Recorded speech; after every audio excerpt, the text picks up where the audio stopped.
Starting a professional career is one of the most challenging for international students. In this episode, I had a conversation with Raunak Koirala. Raunak is one of my dearest friends.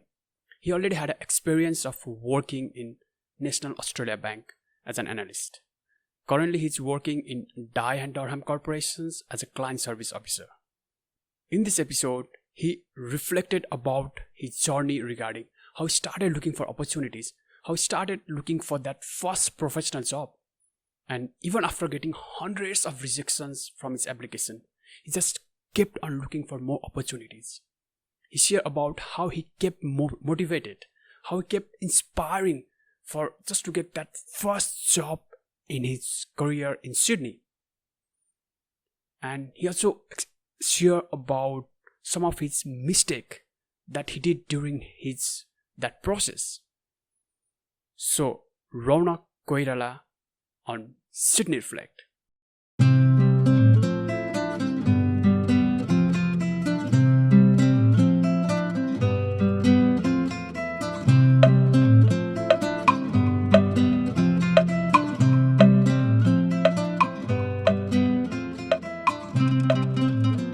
Welcome to Sydney Reflect, Raunak. Thank you so much for accepting my invitations, and I'm really happy that you joined Sydney Reflect again. And I'm sure this is your second time, and I'm really excited to have you on my show. Welcome, Raunak. Thank you, Neeraj. I'm very excited to be here again, and I'm very excited to share my experiences and show others how my experience might be of help to somebody who is in need of a job or who wants to start a career in some field that I'm currently working in. So I hope this brings at least minimum changes to the way you go towards your career and the way you see your career ahead. So, Raunak, just correct me if I'm wrong. Yeah. So you work as an analyst in a National Australian Bank, and then you also work in Sai Global Assurance, and currently you are working in Dye and Durham corporations as a client service officer. Is that right? So I left my job as a compliance analyst from National Australia Bank back in November of 2020 because I had to move to Canberra. And I'm currently working with Dye and Durham, which is formerly known as SAI Global Canberra. And I'm currently, working, as you said, I'm currently working as a client service officer there and looking after settlements and property services for the clients. Oh, that's great. So what I really want to know is like, so let's start from the day you finish your graduation, like you just finished your university. So I just want to know, like, how do you start looking for the opportunities? So the first thing I usually like when I want, like first thing what I did when I wanted a job in something that I wanted to pursue my future in. So what I did was I was looking for a role that reflected what I studied. So I did my master's in management for engineers from CQUniversity, and I wanted to go into analyst space because I felt like there was some kind of connection that we did during our projects, during our assignments that reflected to me that I was actually good with analysis and requirements. So how I started was even before I graduated, I started looking for jobs. I started applying. I had my resumes ready. I had my cover letters ready. But I had no idea how to get like the recruiter's attention. But I got lucky in that sense that NAB had a look in my resume and they actually liked it. So they invited me to an interview. But that was after trying for at least 100 to 200 applications. After applying for so many roles, so many companies, then I got a opportunity to present myself in an interview with NAB. So I feel like, yes, there's a lot of effort required to get a job, but then once you understand what they need, I think you'll be so much prepared that you'll actually get the job. So in my first experience with NAB, I was not sure what I was doing, and my interview was not that great. It didn't go well, but then they eventually thought he's a technical guy, and he has some kind of experience previously in business and management. So maybe they felt like, okay, he might be a good uh, person for this role. So maybe that's why I got hired or something. But I got lucky at first. But then it's all about preparedness and how to present yourself in terms of showing your skills and your characteristics to the employer. So I just heard like you applied for more than 100 times and you got rejected for more than 100 times. Yeah, Oh my God! that Wow. is correct. That's like that's really a great effort. I'm like, how did you keep that inspiration, like that spirit, like keep on trying, keep on applying? Usually what my friends say, like when they start applying and when they get rejection from one or second time or third time, they stop applying for the jobs. Yeah, So what about you? yeah. Like you got 100 times rejection, but still you are applying for what makes you that I'm like, what makes you keep on trying? I think for me, because I had this mindset that I had to get a job no matter what. I had this mindset like I had to try until I get one, and because if you don't get into the industry, you won't know how they work in a professional environment, right? So I wanted to experience that, and I had this mindset set uh, with me, and I really wanted a job. Like I could go for anything from admin to analyst to I could do anything, associate roles, or like I wanted to do anything, but I wanted to get into that industry, like banking and finance industry. And I kept on trying and until I got accepted. But then later, when I came to Canberra and I joined Durham, I understood that it was not, I shouldn't have tried 100 times. I should have tried 5 times and probably gotten a job. Um, that's what I realized after, like, how you get an interview and then you're not prepared for the interview and you just say whatever comes out of your mind, and they don't accept you. I think preparedness is very important to get a job, especially in Australian market, because it's very competitive and there's a lot of applicants. Like they don't even look at your resume if you don't do it right. So yeah, I had that mindset to which got me a job. Probably like 70% was luck as well. So um, yeah, that's how I got into NAB first. So I just want to know, like, before applying to any jobs or before applying to any opportunities, what's your prepare or how do you prepare yourself? Or you just go through the job requirement or what are the criteria and prepare accordingly, or there's something else you do before applying for any jobs? Um,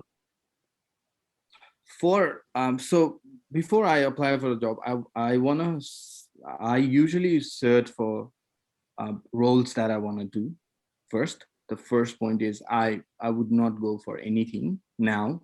At least now I wouldn't do that. Um, so your resume has to stand out.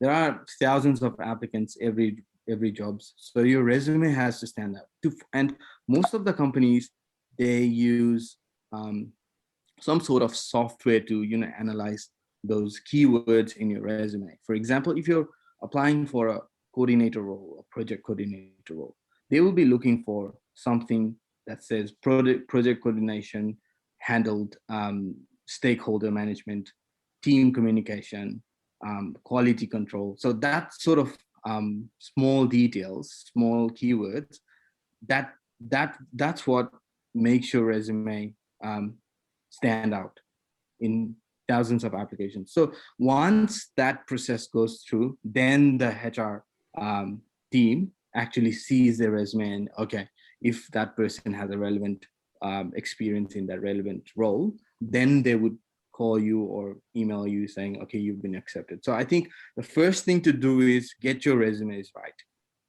Get your resume right, and don't like smash everything in the resume. Just uh, put what is relevant to the particular role that you're applying for.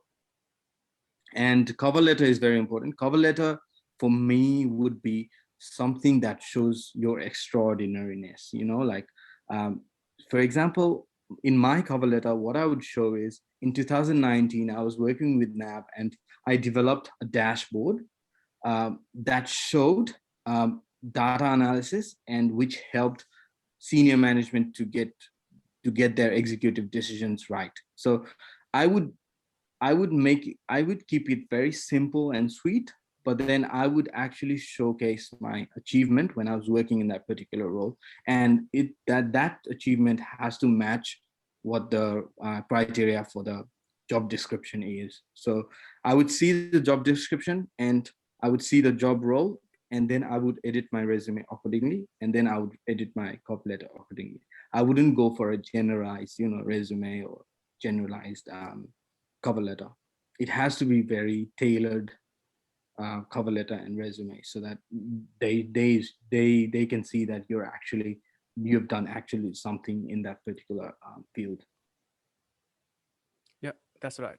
So just want to know, do you have experience like, or do you feel like sometimes, when you are looking for jobs, there are certain kind of requirement, and suppose there are 5 requirements and you made 4 of them, and there is one requirement you didn't make. So in that Yeah. time, it feels like, should we apply for that jobs or should we not apply for the job? And what should I write in that criteria? So did you ever feel like that? Then if yes, then what did you do on that case? So yeah, that happens a lot because you wouldn't be able to, like do the exact, you met the exact criteria given in the job description. Of course, like unless you're doing the same kind of role that you did previously, but most of the roles, they have like 5 or 6 criterias, and if you meet at least 4 of them, the 2 of them you can actually relate it to something you've done. For example, for example, if there's a software tester's role, so if you require a certain experience in certain software, for example SQL, I would actually showcase that experience by saying, okay, SQL. So I would actually research what SQL is, and I would say, okay, I've done something. SQL is a database, backend database, but what I would show is I've done similar backend database in Excel, so that the recruiter knows that at least I've worked in data sets and creating these databases. So I try to relate it as much as possible with my particular experience. So that fifth criteria that I haven't met, that Excel skill that I showed, saying I built a database with Excel, not SQL, would actually show them that, okay, he can do this job. Oh, I think that's a nice list of tips or recommendations. And so I just want to go back to some of your failures or some rejections you said before, like you have got 100 times rejection. So I just want to know, like, every time you get rejected, what you feel on that time? Well, sometimes, like when you really want to work for a company and then they reject you, I feel like I'm not good enough for that particular company. But then I would also think, on the other hand, I would also think that there might be some related company. For example, if I applied for Commonwealth Bank in Australia and I didn't get a job, for example, I didn't get the job, and I would be really sad because I really wanted to work for CBA. But then I would research a little and say NAB is CBA's competitor, and I would apply for NAB as well. So I think, like, you have to have this mindset that, okay, I have to get this job. So some kind of, that sometimes some kind of thing that gives you inspiration to get that job done, like, I need to get the job, I need to get this job done, or something like that. Like, everybody has that inspiration. It's just that you need to be with a surrounding that For example, my friend got a job in a very nice company, right? So if I hang out with that friend, I would be inspired of, inspired to get a job as like the way he got the job. So I would actually go to him and ask for recommendation, ask for advices regarding how they got the job. So I think that environment plays a very vital role in creating that mindset. And once you have that mindset, you'll do whatever to get that actual role that you wanted. And that's what I did as well. And hanging out with those kind of circles and creating that environment is very important, at least to those international students who come here and start off as a hospitality industry. I did the same too, but then I used to get recommendations. I used to get advices from friends, and that's how I pushed myself to get that job. So yeah, failure is always sad, and um, you'll eventually get there, like everybody does. Yeah, that's true, Raunak. What you said, like we must have that strong desire, in order to get. If you are passionate about something, then you must have not only Yeah, desire but a strong desire to get that. And then only yeah, you'll push up every time, even you have failures, you keep on pushing forward. And obviously, the yeah, circle surrounding us, what kind of circle, what kind of friend circle you are within, and that yeah, vibes and that circle yeah, also matters. What you say, that's that's yeah. that's true, Raunak. Is that it does make a lot of difference. Yeah. So based on your experiences, what did you find, like what are the key areas or uh, key factor that we should focus on before applying any jobs or before applying for any opportunities?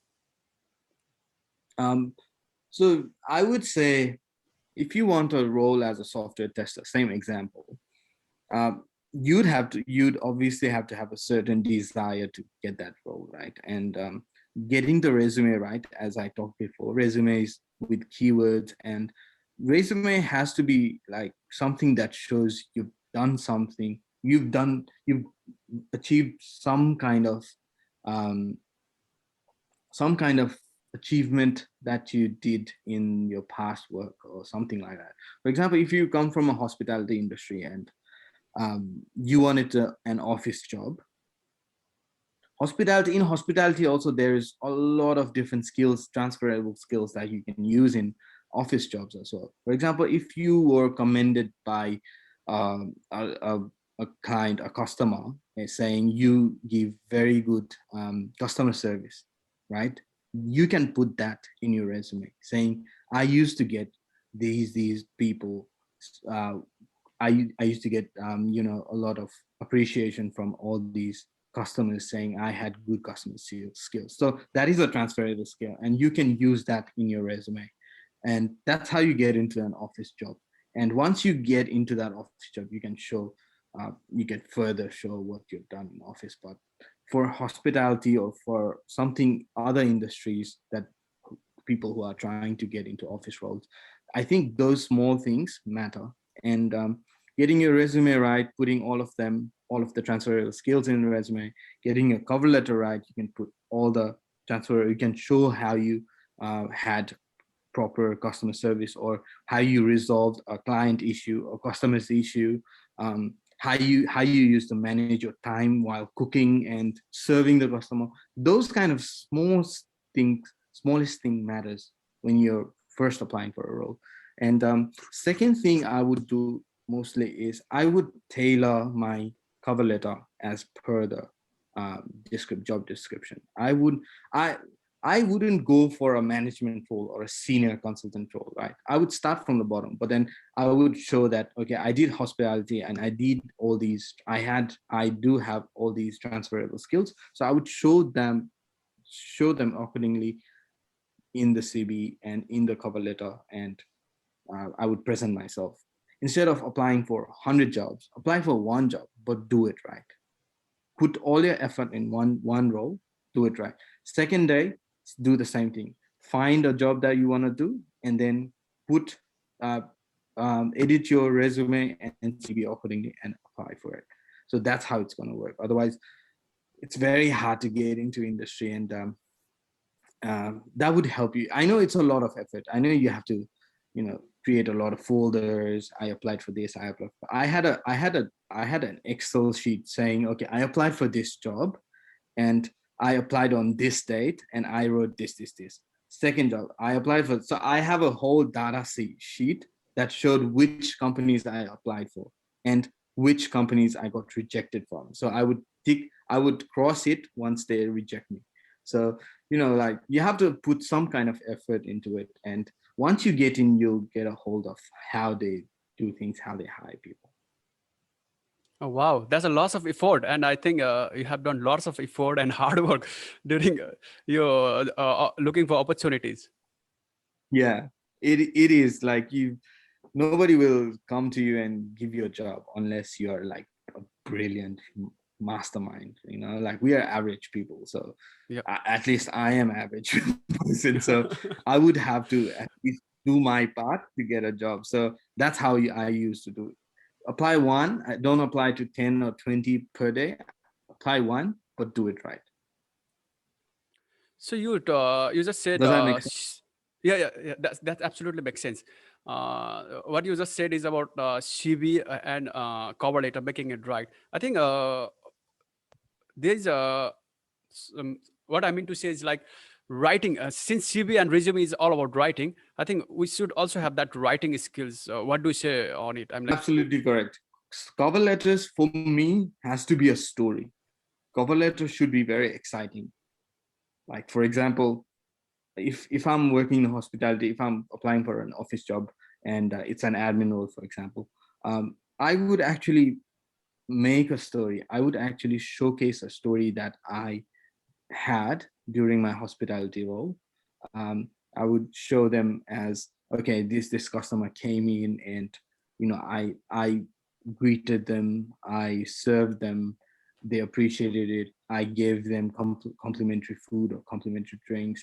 And how, like, you build a story out of cover letter. That's what makes it exciting, and it shows, okay, you have some kind of empathy, you've got customer service skills, you've got customer experience skills. So in cover letter, I would say you have to be very specific about a certain story that projects towards the job description. I would do that as well. And writing skills is very important. Um, but even if you don't have good writing skills, yes, we did masters in business and management, and we had to write a lot of assessments, a lot of assignments. We had to do a lot of project reports as well. So most of us have those, basic writing skills. But I think there are certain companies that help us build resumes and cover letter. Um, for the first role, so I'll tell you a secret of mine. For the first time I applied for a role and I got a job, for example, in NAB, my resume, I gave it to a company, an online company who edit resumes and who make resumes better. I paid $150 for that, but it was definitely worth it because my resume was perfect after that. They made it according to the job description and according to what I wanted to do. So, you can take help from those kind of companies as well. Pay a little bit extra, but once you get a job, you'll be able to pay that back, right? So, I think if you are not confident about writing your writing skills, I think you can take help on the internet. It's always available. So I did the same thing. I know my writing skills are not the best, but I'm not that bad. But still, I would take help from wherever I can. You know what I'm saying? yeah, I get it. But how about like how about skills and experiences? Do they match with according to you, or how do they make your resume? So you have to like get in touch with them, and you have to explain them what you want, what you are applying for, and they'll be like, okay, they'll see your resume and they'll edit it accordingly. Um, like, they are basically experts in writing and showcasing certain skills. So if I told them that this job that I'm applying for needs these skills, they would actually amend my resume according to what is required in that particular role. So that would be a great help for some people. Okay, cool. So after that, let's talk about interview. Since you got your CV right, you got your cover letter right, and definitely you will be called for an interview. So how did you Yeah. prepare for an interview? So interview I prepared online, mostly YouTube. So YouTube has all these videos you can watch, and I used to follow this lady Madeline Mann, who used to teach us how to um, do an interview, how to get the first impression on the recruiter. So main thing about interview is preparedness. So research is very important. You need to know what that company does, and you need to understand what that job requires. So what I do is I usually like visualize, okay, how do they work in a team? I would actually visualize the actual work and what the company does. So I would visualize the whole surrounding of the company, and I would prepare myself in that way. So there are like at least 50 questions you can get on the internet saying these are the standard questions. For example, any interviewer would, um, like if you start an interview, any interview would come to you and say, so the first question would be, tell me about yourself. And we would say, okay, my name is Raunak. Um, I worked in this, blah, blah, blah, blah, blah, blah. I studied this.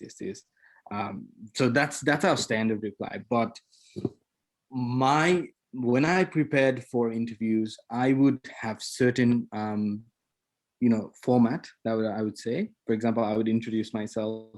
My name is Raunak Koirala. I just graduated from CQUniversity, and I'm looking for a role that actually applies to what I studied. And I think this role would be a good match towards what I want to do in the future, because it's an entry level role. I have all the skills that's required for this particular role, and I would say my previous experience from this company has given me certain customer service, or etc skills that is applied to this particular role. So I would do that in like 2 minutes, and within 2 minutes. So, and then done. So next question most of the times would be, okay, how, like, what do you know about us company, or why do you want to work here?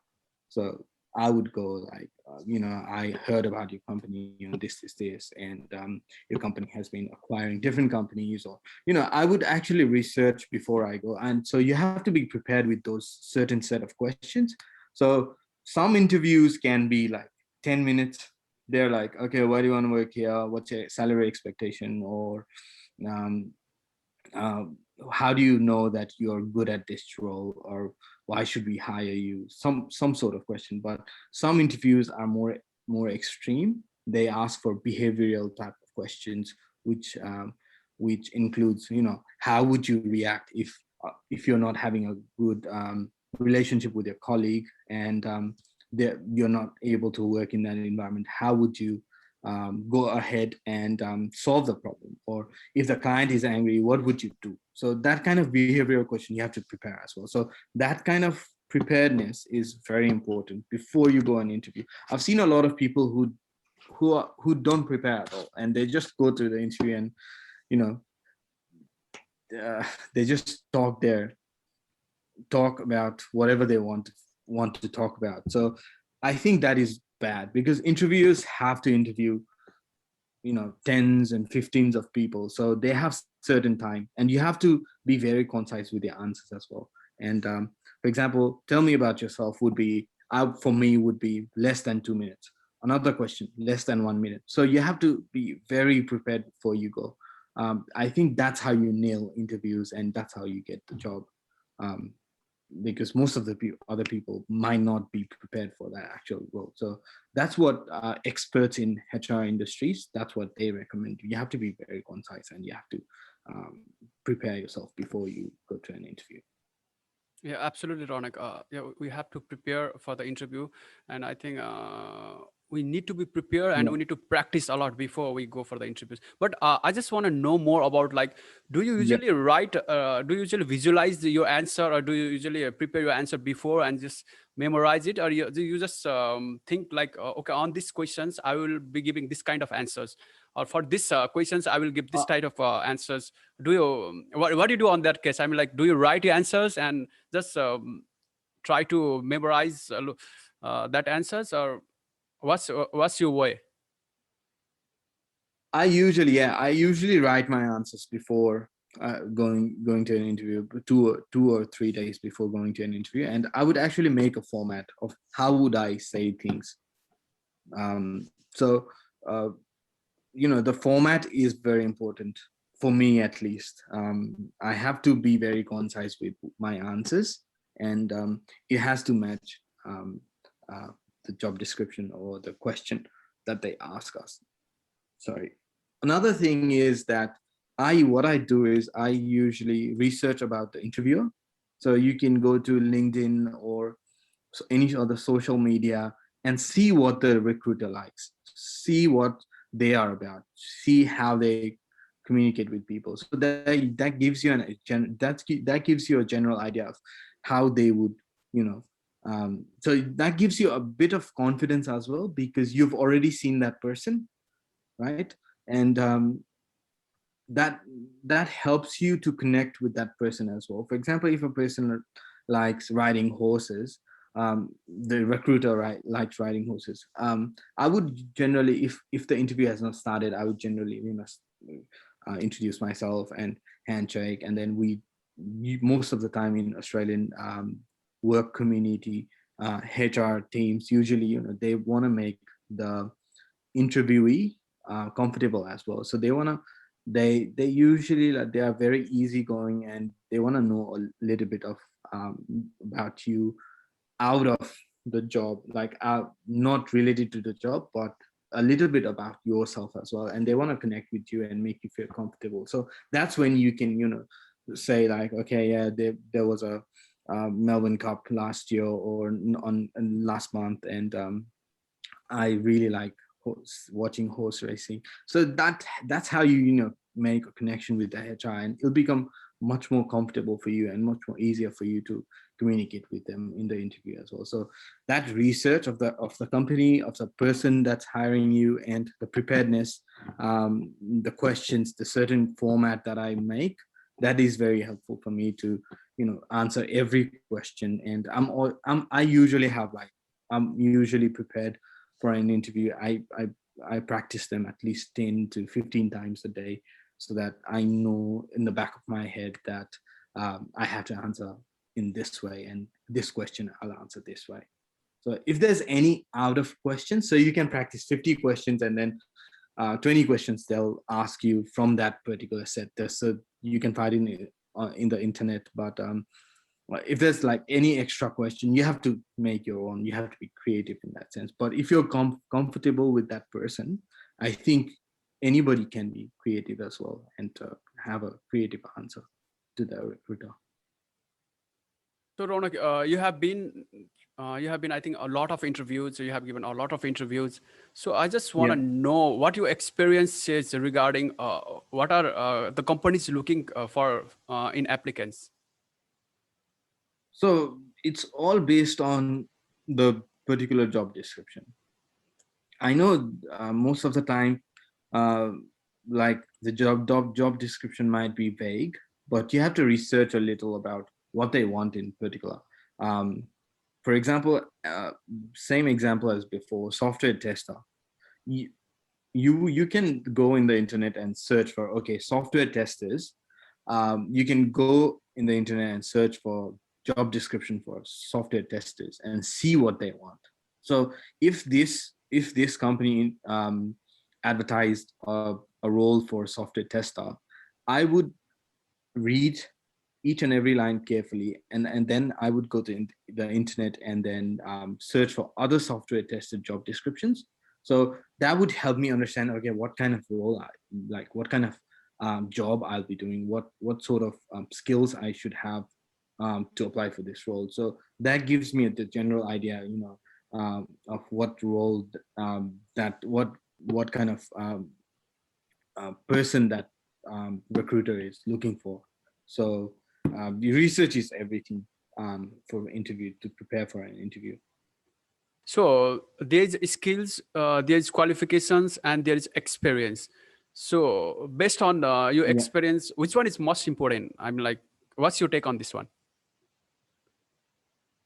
I think based on my experience, skills would be most important because you can showcase your skills however you want.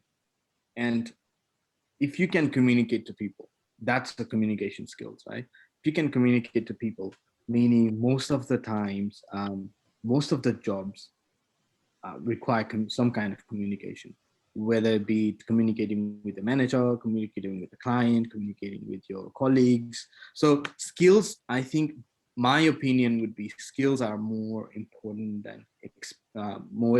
than qualification. Experience is when you've worked in a company or you've worked in different roles for a long period of time, and experience bring that sort of smoothness to the way you do things. So skills and experience are both important, but I would say skills would be the most important, and then experience, and then qualification. Qualification is basically like, you studied this, but then if you don't have the skills to communicate or present yourself in front of the recruiter, it's useless. You know what I'm saying? Yeah. So that skills is very important for me, at least. So based on your experience, since you have done a lot of interviews, you have given more than hundreds job applications, and tell me about some of your mistake you have done during your that process, that journey, and you realize that mistakes, and how did you improve that mistakes? So first mistake I did was I had a very general resume, very general. Uh, it said I am good with certain communication skills. I communicated with this. I have testing skills, some sort of very general idea. Like I was not very specific of what I could show them. That was my first mistake. And cover letters, I had no clue about cover letters. I always thought cover letters are something that you just showcase whatever you wanted to write in resume. But cover letters are different than what you write in resume. Cover letters usually need to show a story, um, to impress them, or like show some kind of skill based on a story. So that was my second mistake. And interviews, I've been to a lot of interviews as well, like 30 to 50 interviews. And the first mistake I would do is the first interview I did, and the first mistake I did was I was not prepared at all. And I didn't research about the company either. And I was like too confident, but then uh, I had no idea about the company or the person interviewing me, and the questions they might ask. So I had no idea about the questions, no idea of the company, no idea of the person. I just knew about the job description, and I just went there, and then they started asking me so many questions. I was like nervous. I started getting nervous, and then when you get nervous, you make more mistakes and more mistakes, and that's how you don't get a job. So those three that I've been telling you about from the beginning of this conversation: resume, cover letter. You have to do everything right, and that's how you go to the next step, and then you're hired, basically. Yeah, Raunak, you're absolutely right. So My experience also said like when you apply for some jobs, and then you get an email for an interview, you feel like, oh, you nailed it, and you don't prepare for anything. You just are so yeah, excited to go for the interview, and without any preparation, you go for interview. And yeah, when the recruiting manager asks you a different questions, like you said, we get nervous, and we don't know what to say.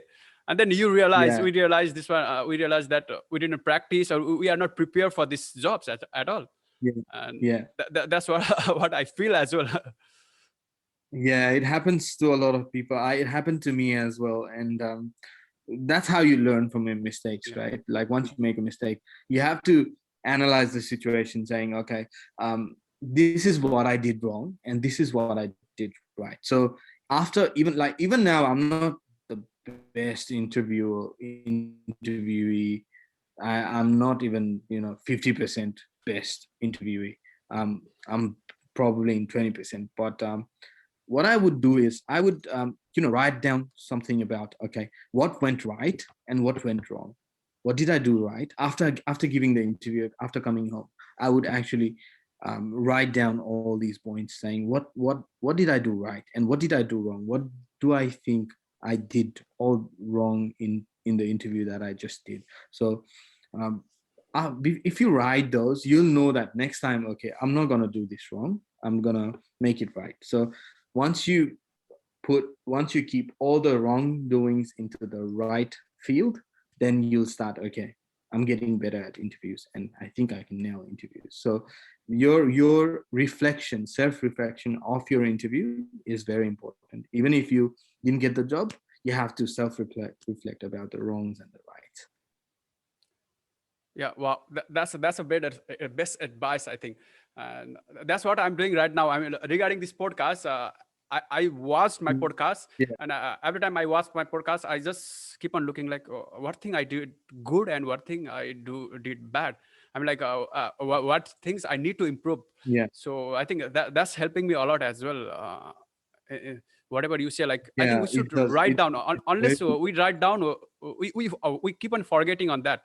So yeah, we know that we are bad at something, but we keep on forgetting on that. So if we keep on writing, and every time you see that, and you realize, oh, I need yeah, to improve on this. So I think writing yeah, is also something we need. yeah, yeah. I support that. I just want to know your perspective or your views regarding. Suppose since we graduated as an engineering manager, so Yeah. what's your perspective? Should we only apply for only one positions, or is we should apply for a different options or different opportunities? What's your take on that? Like for I engineers, they should only apply for the engineers, or is there? What's your take on that? I think it all depends on the person's perspective. I think also not just perspective. It depends on what they want to do in future, right? For me, I wanted to go into business analysis sector because I understood that I was good with requirement analysis and business analysis in general. So it all depends on that person where they want to go. For example, we did engineering management, but did you know that engineering managers, like, they become engineering managers after working as an engineer in an industry for at least 10 to 15 years? They become manager. But then we are studying here as engineering. We studied as engineering manager and we want a job as an engineering manager, but we have no idea about how the particular industry works. So in general, you need to know what you want to do. But if you, for example, if a civil engineer wanted to go to um, civil engineering space, project management or project construction space, I think, like, you won't be able to get a job, a management job as an engineering manager. But then you can start as a civil engineer and then work your way up towards engineering manager. So it's not the qualification, as I told before. Qualification does not really matter unless you are good with what you're doing in your particular role. Yeah, that's right. That's absolutely right. Yeah. So you did an internship during your graduate. I'm like during your master degree, and I just want to know about Yeah. how did that help you in your journey to get jobs or journey to get a new opportunities in your life. So internship is very important. At least it shows you how the companies work, how the work culture is in Australia. So for me as well, the internship that I did was very helpful, especially because I got to know how they work in a professional environment and what sort of communication skills I need, and if I'm good enough or not. So you have to analyze it yourself as well. And that was very helpful. I would recommend internship for all the international students. At least it'll help you show how they do things here, right? Not only that, some people get jobs from internships as well. I've seen a lot of my friends who got on a job after doing an internship. Even I was offered a job as well, but then something happened and I couldn't do the role. But overall, internship is a very good opportunity for people to students to learn from that professional environment, especially in Australia. If you're in Australia, if you're in America, you can start there as well. So it depends on the countries, the companies, culture as well. So it gives you the perspective of how things are done. So it was very helpful for me, and I would 100% recommend everybody to at least do internship if you're not getting a job. What's your advice for like those who wants to do internship, and how do they make most out of the internship? Is there any advice that you want to share with us? So yeah, like I did my internship during my final year. So if you're studying in Central Queensland University in Sydney, you can apply for an internship. You can manage your courses accordingly and then do the internship. Um, that would definitely help you as well. And while going to the internship as well, um, getting things done. You're there to learn. You're not there to teach someone, right? So take as much as you can. Take like whatever you can take. Just like how we eat in a buffet dinner. We put all the food in our plates, right? Just like that. It's a buffet dinner um, for the skills that you can take or the knowledge you can take from internships. So I would say take whatever you can get and do all the jobs that they ask you to do, and go above and beyond and do more jobs, more work, and get more responsibilities. You'll get a lot of skills, and you get a lot of ideas about how the work is done there. So I would say take all you can from internships, and if you're lucky, you get a job. If not, you'll get those knowledge and you can apply it somewhere else. So finally, this is the last question, Raunak, and just want to know what you want to suggest or what's your recommendations to all of those who are about to graduate and who are still looking Yeah, for the opportunities. right. So my advice is start looking for roles, start looking for jobs before you graduate. There are graduate roles as well. That's very good as well. So there are graduate programs in different companies. So they hire graduate and they train the graduate in different departments and see which department fits the actual person. So that is very helpful. If you can't get a role, I would suggest to go do an internship. You'll get a lot of ideas, a lot of understanding of the work culture there. That would help you a lot in future. Start working on your resume. Start doing different kinds of activities. Participating in events as well. That would give you a little bit of perspective. So you can showcase all of these different activities, these different events in your resume and show them as skills, and start working on your resume, start working on your CV, your cover letter. So you have to start early. Otherwise, like if you don't do it right, you'll try like me for hundreds and 150 times, and then only you'll realize, okay, I'm doing this wrong. And it's never too late. Of course it's never too late, but still, like if you start early, it'll be better for most um, uh, students who are about to graduate or before graduating, right? So internships are very helpful. My suggestion is go for it. It's very helpful. Thanks, Rodak. Thank you so much for sharing your experiences. And in my personal level, I really learned so much from your experiences. And I always do, yeah. Whenever I see you and whenever I have a conversation with you, I really feel like I have learned something, and I have something like connection with you. Like I really get inspired from you as well. And thank you so much for coming here and sharing your valuable experiences. And it really means a lot to me. Thank you, Neeraj, for the kind words. I try to do what I like to do. So I try to inspire people, and I try to at least tell them about my story and how I made mistakes, so that other friends around me, they don't make same kind of mistake. Because there's a lot of, it's not easy for everybody. We all have our own problems. So if you share your problems, if you share your mistakes with people, it'll be helpful to other people as well. And thank you for having me in this show again. And I'm very glad that I could be a part of this. And I hope in future I get to be a part of this as well. And it's always fun chatting with you and having a conversation about, students and grad students and jobs and experiences. So I love sharing that as well.